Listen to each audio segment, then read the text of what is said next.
नमस्कार दोस्तों सोनम और राजा की कहानी।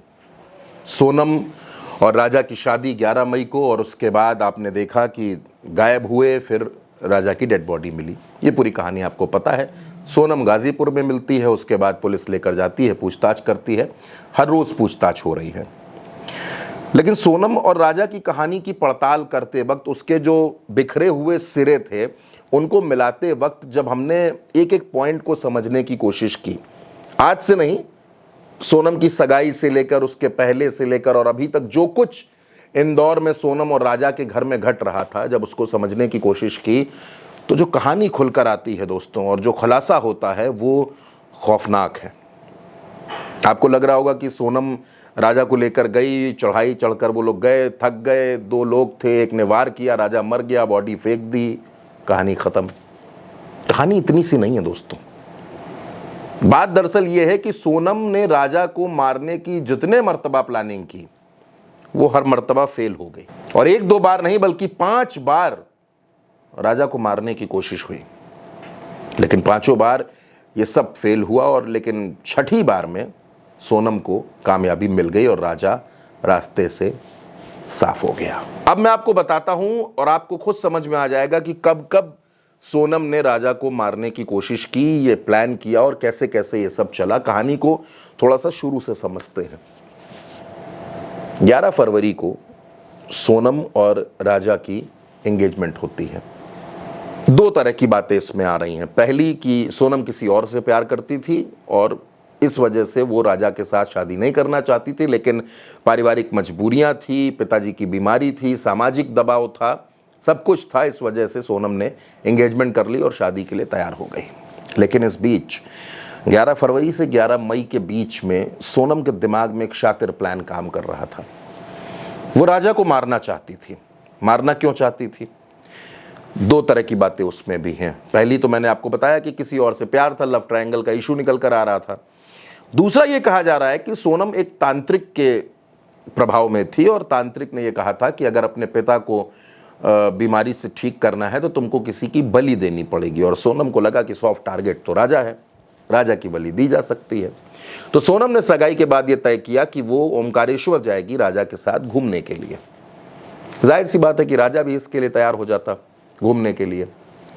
और सोनम ने सोचा कि ओमकारेश्वर में जाकर वहां की जो पहाड़ियां हैं वहीं से जाकर राजा को नीचे फेंक देगी। लेकिन इसमें यह दावा किया जा रहा है कि राज ने मना कर दिया। राज यानी कि सोनम का कथित प्रेमी, उसने मना कर दिया कि यह ठीक नहीं रहेगा और अभी शादी कर लो।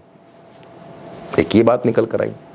फिर शादी के बाद 11 मई को शादी हुई, 12 मई को सोनम विदा होकर के घर आई। 12 की रात रुकती है, 13 की रात रुकती है, 14 मई को वो सुबह अपने मायके चली जाती है और 20 मई तक मायके में रहती है। 20 मई को हनीमून के लिए लोग निकलते हैं, गुवाहाटी पहुंचते हैं। जो इस पूरे कांड में शामिल आरोपी हैं, जो हत्यारे हैं, वो 19 मई को ही पहुंच जाते हैं।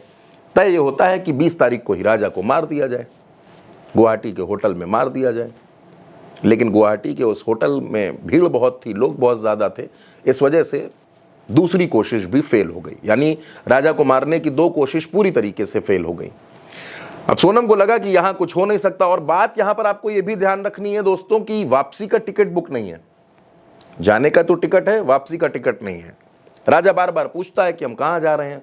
गुवाहाटी से जब वो मेघालय के लिए निकलते हैं तब भी राजा पूछता है कि हम कहां जा रहे हैं। तो सोनम कहती है कि ये तुम्हारे लिए सरप्राइज है। राजा खुश हो जाता है, उसको लगता है कि उसकी पत्नी उसको सरप्राइज देगी। ये लोग पहुंचते हैं मेघालय। मेघालय में भी इधर उधर घूमते हैं थोड़ा बहुत, और उसके बाद वहां भी एक होटल लेते हैं। लेकिन उस होटल में भी ये प्लान जो है वो काम नहीं कर पाता है, क्योंकि भीड़ होती है। अब इसके बाद सोनम और राजा ये दोनों हैं। सोनम के दिमाग में प्लान काम कर रहा है। तय ये हुआ कि 21 तारीख आ गई।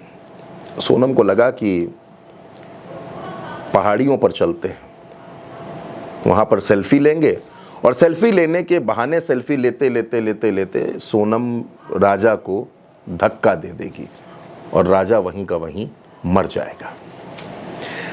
लेकिन अब इत्तेफाक था या राजा की किस्मत थी कि उस रोज हल्की हल्की बारिश हो रही थी, शाम का वक्त हो गया था, तो राजा ने पहाड़ियों पर जाने से मना कर दिया। अंधेरा भी होने लगा था। सोनम का प्लान एक बार फिर फेल हो गया। अब शूटर्स ने और ये जो किराए के सब बुलाए गए थे हत्या करने वाले, और सोनम ने ये प्लान किया कि प्लान कुछ दूसरा किया जाए। तो सोनम ने ये प्लान किया कि राजा को तो मारा ही जाएगा, लेकिन एक और लड़की को मार दिया जाए। अब कहानी यहां पर घूमती है कि किसी और लड़की को मारने की कोशिश क्यों थी। दरअसल सोनम का प्लान यह था कि किसी एक लड़की को मार करके जो सोनम के जैसी दिखती हो, उसी कद काठी की हो, और सोनम के कपड़े पहनाकर उसको मार दिया जाए, उसको नदी में फेंक दिया जाए। इससे यह हो जाएगा कि राजा भी मर गया, सोनम भी मर गई, कहानी खत्म हो गई, सोनम अपनी नई जिंदगी शुरू कर देगी। लेकिन नदी में पानी कुछ कम था। अब यहां पर यह दिक्कत आ गई, यह भी प्लान ड्रॉप करना पड़ा। फिर यह तय किया गया कि लड़की को मारा जाए और स्कूटी के साथ उसको जिंदा जला दिया जाए। जिंदा जला दिया जाएगा, कोई सबूत मिलेगा नहीं, कहानी फिर वहीं की वहीं आ जाएगी। लेकिन अब दिक्कत यह आ गई कि कोई ऐसी लड़की नहीं मिली सोनम के जैसी दिखने वाली, सोनम के जैसी कदकाठी की, तो ये प्लान भी ड्रॉप करना पड़ गया। अब जब सारे प्लान ड्रॉप हो गए, सारी चीजें खराब होती जा रही थी, तो सोनम कुछ नाराज हो गई। उसने राज से बात की, इन शूटर से बात की, और वो भयंकर गुस्से में थी। उसको किसी भी तरीके से राजा को मारना था, राजा को हटाना था बिल्कुल। तो ये हुआ कि थोड़ा सा उस इलाके के बारे में पता किया गया। पता चला कि यहाँ पर एक ऐसा इलाका है जो बहुत दुर्गम है, बहुत उसके रास्ते बड़े खतरनाक है, वहाँ जाना बड़ा रिस्की है। सोनम ने तय किया कि वहीं जाएंगे। होटल में जाती है, होटल में अपना सामान रखती है, और यहाँ पर वो राजा और सोनम, राजा तो खैर मर ही गया, सामान लेने के लिए भी वापस नहीं आते। आगे बढ़ते हैं, सोहरा से आगे बढ़ते हैं, नौगरियांड का जो इलाका है वहाँ जाकर के एक होम स्टे में ठहरते हैं। 1300 रुपये का पहला पेमेंट करते हैं। 1000 रुपये स्टे का था, 300 रुपये रात के डिनर का ये पेमेंट हुआ। आमतौर पर जब आप कैंप में जाते हैं तो खाना बहुत महंगा होता नहीं है। और उसी होम स्टे में जाकर के ये आरोपी भी अपने अपने अलग अलग रूम ले लेते हैं। कि एक स्कूटी हो जाती है, और स्कूटी से आपने देखा कि ये साथ साथ चलते हैं। उसके बाद उस होम स्टे में रात भर ये रुकते हैं। और आप सोच कर देखिए कि सुबह 5:30 बजे सोनम राजा के साथ वहां से चेकआउट कर देती है। क्यों? क्योंकि उन रास्तों पर जाना है, वहां तक पहुंचना है। 9:30 बजे के करीब, 10 बजे के करीब का ये वीडियो है जो आपने देखा, जिसमें सोनम और राजा जा रहे हैं। जो यूट्यूबर देव सिंह है, उनका जो ये वीडियो है जिसमें सोनम और राजा आगे बढ़ते हुए नजर आ रहे हैं। दूसरा वीडियो भी सामने आया जिसमें आरोपी भी नजर आ रहे हैं।